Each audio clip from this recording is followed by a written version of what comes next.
Hello and welcome to Mad About Sports for yet another live stream. As you all know, the Champions League final is just a couple of hours away, where Manchester City are going to take on Inter Milan in Istanbul, of course. Last time around, a final was played in Istanbul. It was one crazy game of football where you saw AC Milan play the final against Liverpool, where it was 3-0 lead they had, and then Liverpool making a comeback. So Istanbul has got some history in Champions League finals. Of course, this time around, it's going to be Manchester and it's a Milan team. It's yet again an English team, Italian team playing. So that's what matters. I'm Antariksh. Antariksh. We are not going to go to the cricket side of things because it's not looking very clear. But in football side of things, of course, we were awaiting for this match, and Yeah, you have to say they will feel confident.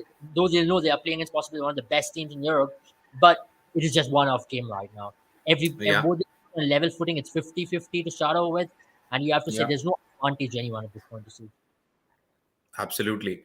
I mean, of course, you see the teams which are on the paper and how they've been performing. Of course, we can see one clear favorites.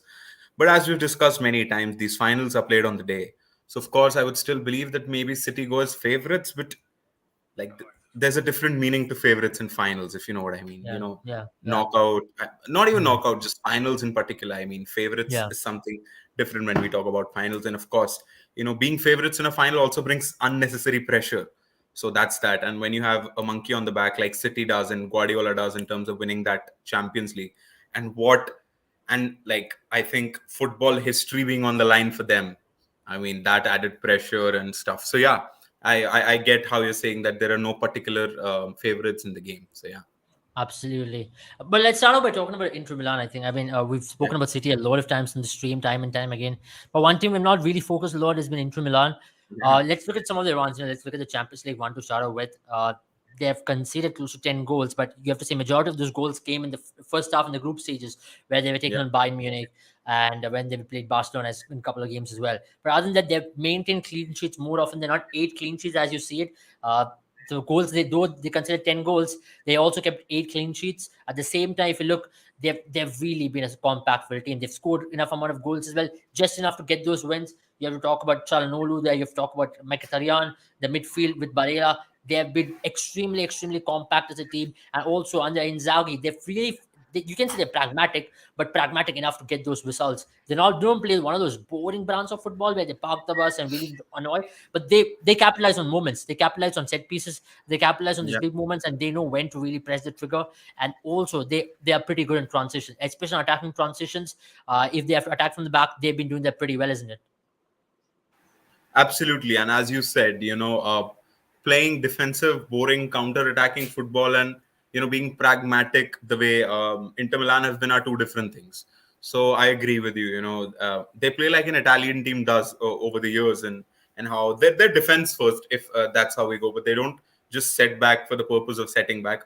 Although I believe when you play someone like a Manchester City, I think it will turn into, setting themselves, very compactly defensive on the defensive front of things and just looking to counter attack. I think that will be there because you don't really go and attack City in a final because you of course have that explosiveness. You commit bodies forward when there is a chance because of course as I said it's a one-off and final, so you don't settle for a point and something. So I'd really be looking forward when Inter do have the ball in the right areas, Yeah, the decisive passes and sort of those decision makings in a matter of seconds. Mkhitaryan has the ball on the half turn. Who does he look out for? Or Lautaro, if he has it, who does he pick? Or from the wing. So you know what I mean. So yeah, yeah, Prakash says keeping Haaland quiet today will be key. Forza Inter. yeah, Again, as we've discussed here before, now Haaland in this system has become a proper striker. Like his presence is that of a proper striker. When he's not in the game, he brings other people into the game just by the virtue of him being there. So I think a lot of it goes on to the wings and Kevin De Bruyne. So I think the primary focus should be there. If you rare because you shut them down, you invariably shut Haaland down as well because he doesn't score, as we've discussed, goals out of the yeah, box and just he yeah, doesn't score those 40, 30 yeah, yard bangers. So yeah, yeah. that's that. And again, as we have said, Inter, what they do when they have the ball would be pretty key. Yeah, absolutely. I mean, just looking at Haaland's goal map for this season, the number of times he scored inside the box and how he has been extremely potent inside that box, as you were just mentioning. You have to admit, inside the box, he gets any bit of space, he's going to capitalize on it. He's going to pounce on it. Absolutely. And that's where Inter will have to be extremely careful, especially the defensive line with De Vrij out there. Even with the Dumfries will have a job to cover the wings, especially covering Jack Grealish on the right hand side. It's not going to be an easy thing because after what Jack Grealish did against Real Madrid in the semi-final of the Champions League, Yeah, Dumfries will know he'll have a job cut out because he's also a wing back. He's not a right back per se. He also absolutely. attacks a lot, so he'll have double the job to do it. And at the same time, with City system being extremely fluid, they'll also have to know who's going to drop into left half spaces for Manchester City. At times you see Rodri drop in there. At times you see Gundogan go there. So you'll have to be extremely careful of that aspect with City because you also see Akanji move a lot up the field with Grealish cutting inside on the left hand side. So this is where Dumfries will have a job cut out. And talking about central of the park as well, all the defenders will have a hard task cut out tonight because of the Absolutely. fluidity and especially about Haaland as well. But let's talk about another player, right? Let's talk about someone like a Lautaro Martinez this season. Oh, I mean, he did not have the best of World Cups. He had a very underwhelming yeah, World Cup. That's one of the reasons why he was removed from the starting 11. Julian Alvarez was brought in. But after that, after the World Cup win, it has given him a world of confidence to come back into Serie A absolutely. and to start scoring goals and to contribute for goals at a rate which you have to say has been one of the top five strikers in Europe at this point of stage because of what he has done. I mean, I'm just going to pull out some of the stats which he has done. You have to say he's been extremely potent when it comes to his goal scoring ability and when it comes to his chance creation. And he knows how threatening he can be inside the box. Absolutely, absolutely. I mean, Lautaro Martinez, as you said, him dropping in deep and carrying the ball, not shielding the ball like Dzeko or Lukaku would, but actually keeping the ball and just turning with the ball and how he has maintained that sort of I don't know, the shadow striker kind of role that he's been playing. That'll be Yeah, pretty important. If Inter have to have any sniff in front of goal, um, and as it's touches in the opposition box, this is where it becomes pretty important because City won't give you many touches around their sort of deep area of their D. If you have those touches just about on the right side of the D and just about where the D sort of begins, I think that'll be pretty important for someone like Lautaro Martinez. And I'm glad you mentioned someone like Denzel Dumfries because that is where I believe Denzel Dumfries should be there and he should keep doing his job. His job being bombing up and down because that is where I believe the game could be a turning point for someone like an Inter Milan because if they sit back and they let someone like a Denzel Dumfries, who has been an absolute magnificent asset for them over the season and over the exactly. last couple of seasons, he has been a massive asset for them.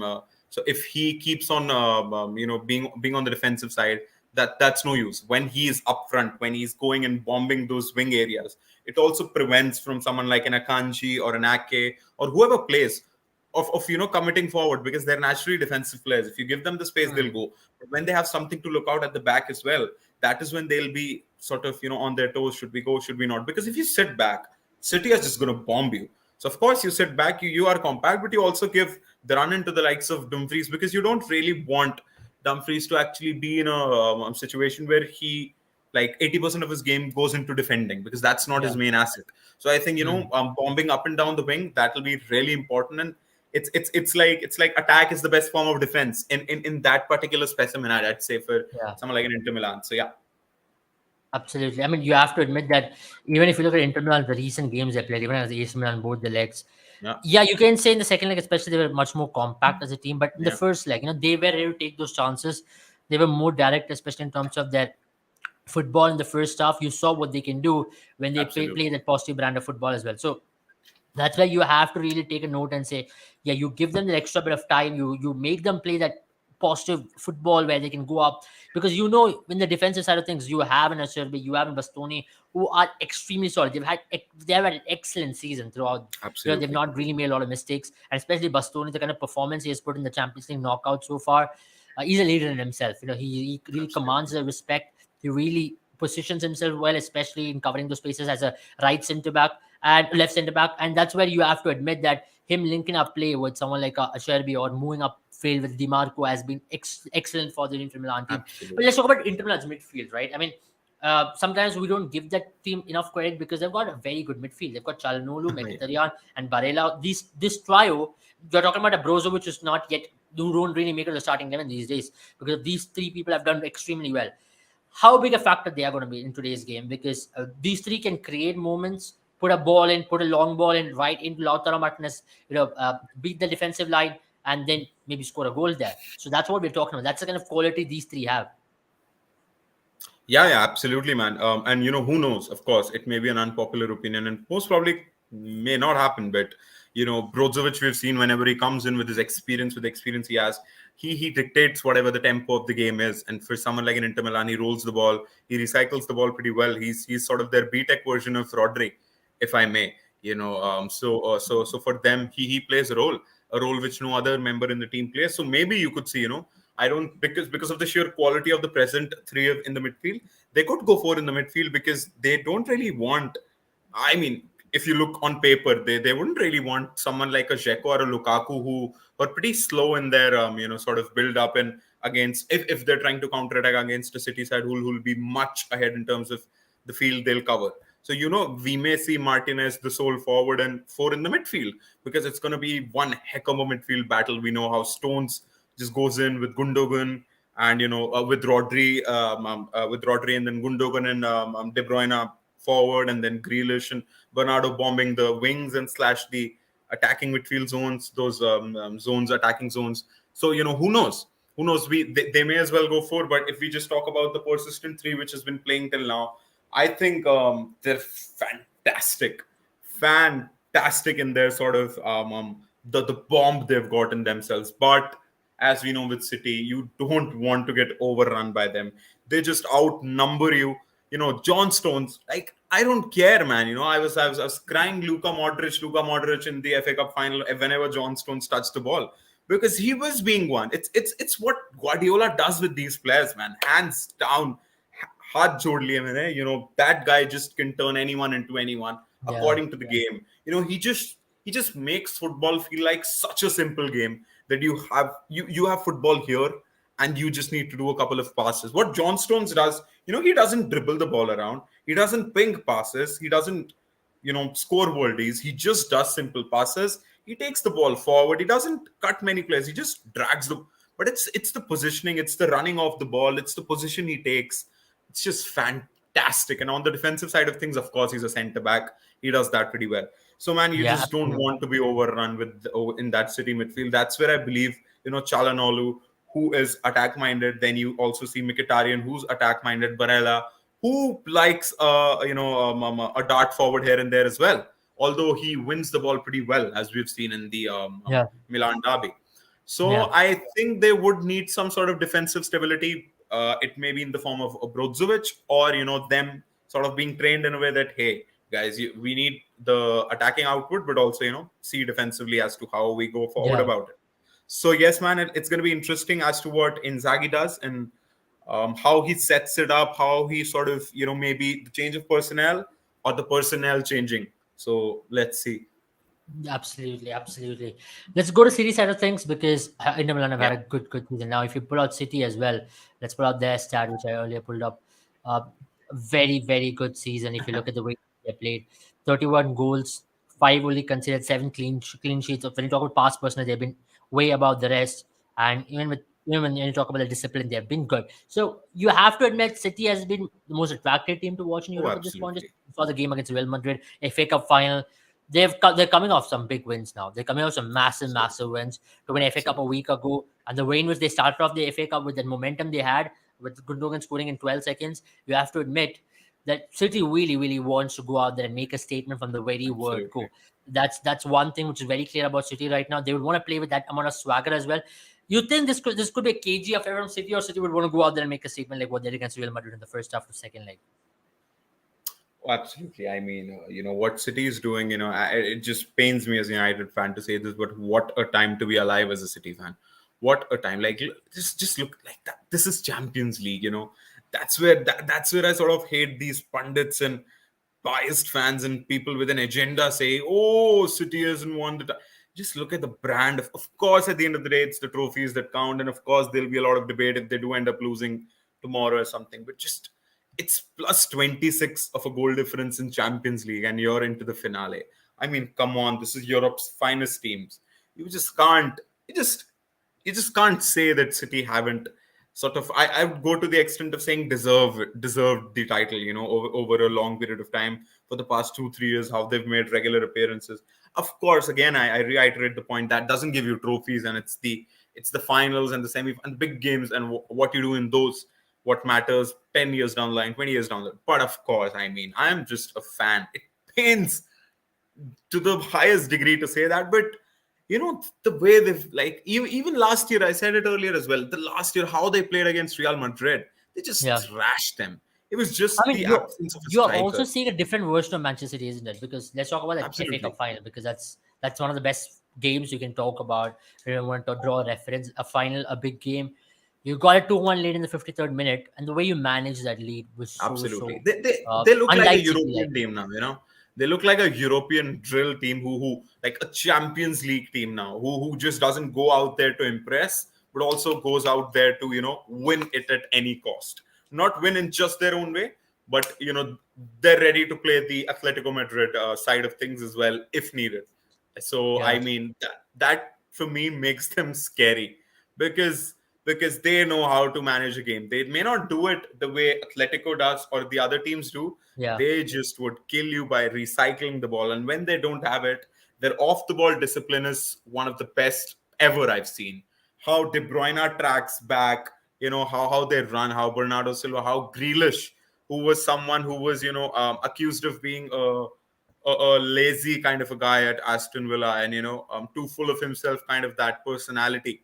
But the way he tracks back just tells me everything I need to know about how Guardiola takes that part of the football so seriously. So man, yeah. pretty scary, pretty scary. I mean, that's one change which you see from City, especially this season, towards the end of last season, after what happened against Real Madrid. In the last season, they've really improved when it comes to managing a game out. We saw it against Bayern Munich as well in the second leg. They had the lead. They didn't want to be expansive, and they didn't want to really go out there and play the accelerating brand of football. Yeah, Didn't want to keep a high line of defense. They were cagey. They maintained the game, and they knew how to kill out the time as well. So that's very important, especially if you have to win trophies. absolutely. And when you talk about winning trophies, let's bring out Pep Guardiola, who is possibly out there chasing history as well. He's won 2 Champions League trophies previously. He's behind Zidane and Carlo Ancelotti, because you talk about these two managers, they won majority of the trophies with Real Madrid, and Zidane especially with Real Madrid, all the three, and Carlo has won with Real Madrid and also with previous other teams. So with AC Milan as well. So this is where you have to say Pep Guardiola, the 2 trophies which came in 2009, 2011, it's more than a decade. It's a big game for him. It's a big Absolutely. game for him to prove a point, Oh, because Jose has done it in Porto and Inter previously. Now it's a time moment. Even if you look at the greatest Sir Alex Ferguson, he's only won 2. Now here he can absolutely take a step forward and say that apart from Barcelona, I've gone out to win a trophy with possibly one of the best absolutely. teams in Manchester City, which he created himself. Absolutely. He's inching closer to any manager in any form, and he's like he has, I would say, greatest managers of the world. He has a seat on the table. Now he's trying to cement his throne there, if you know what I mean. Like he Yeah, certainly has a seat there in the top 3, in the yeah, top 4 managers, I'd say, ever. Now he's yeah, sort of adding those gems to his throne to be outclassed as the best and not one of the best. So this will be a huge step towards that. I yeah, mean, getting a Champions League, adding another treble. He has done a yeah. sextuple. He has done a treble. Adding another treble to it. I mean, that will be. How should I say, man? Like that just would.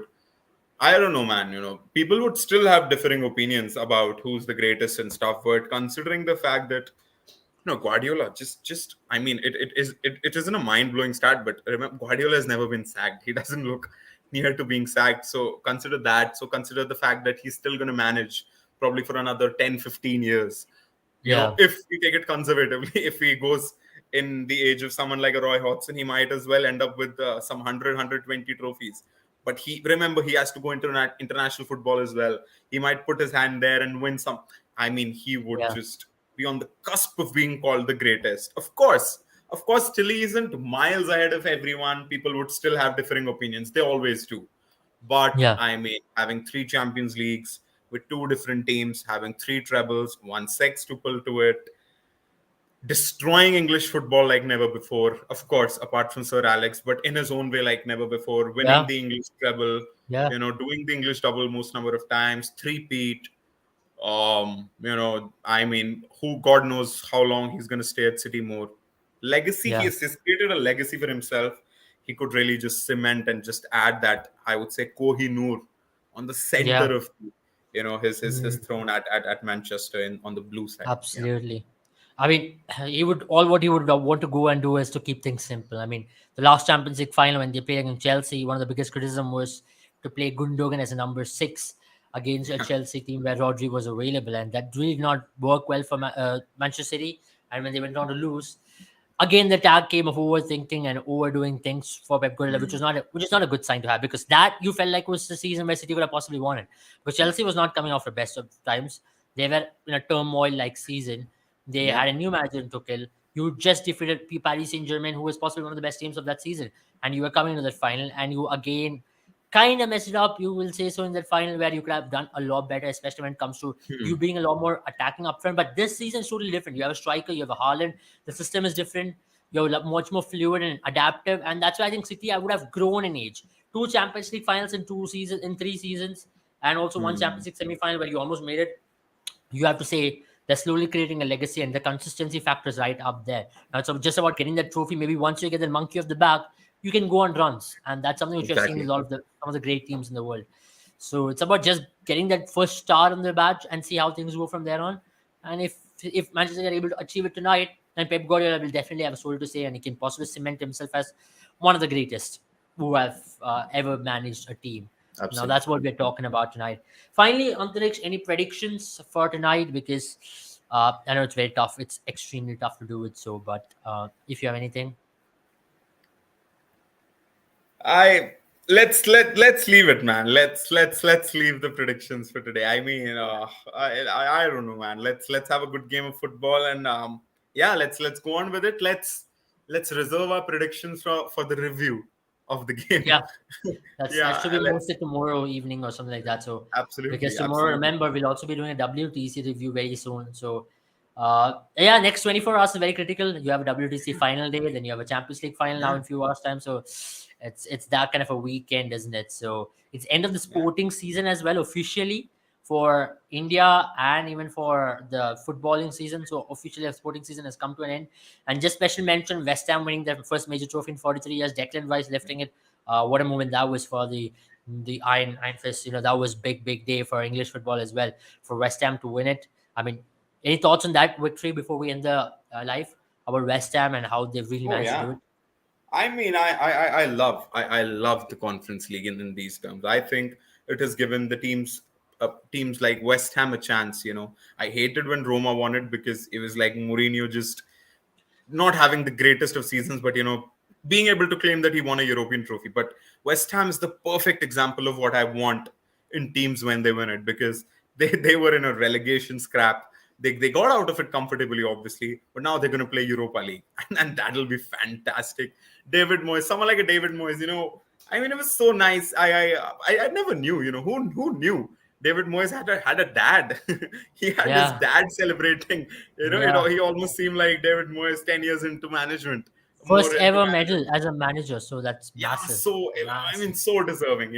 How these Yeah, guys, of course, Sam Allardyce and stuff, how they've been masters of the yeah, dark arts, and then finally they yeah, get a trophy or another. It's very wonderful to see, because yeah, it's only right that these managers yeah, have a trophy here and there, because these managers yeah, who are stuck in the middle, because if you're mm, sort of too low, you get a championship medal, you get yeah, you get the playoff yeah, medal here and there. yeah, Or if you're at the top, you get the eventual medal. But these yeah, managers sort of, they don't have anything to show for, because what can they tell their kids? Oh, I took an average Everton to the sixth place, but you don't get any sort of trophies for being sixth.